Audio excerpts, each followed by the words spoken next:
આ રેલીમાં પ્રાથમિક આરોગ્ય કેન્દ્ર ઇલાવ તથા પ્રાથમિક આરોગ્ય કેન્દ્ર કુડાદરાના આરોગ્ય કર્મચારીઓ, આશા બહેનો, કાર્યકરો અને ગ્રામજનોએ ઉત્સાહપૂર્વક ભાગ લીધો હતો।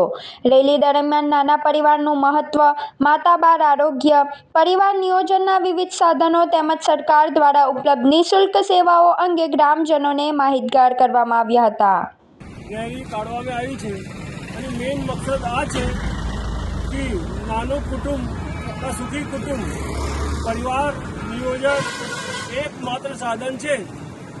દીકરા દીકરી એક સમાન અને જ્યારે કુટુંબ પદ્ધતિ ભાઈઓ અને બહેનો બંને અપનાય એના વિવિધ યોજનાઓ છે।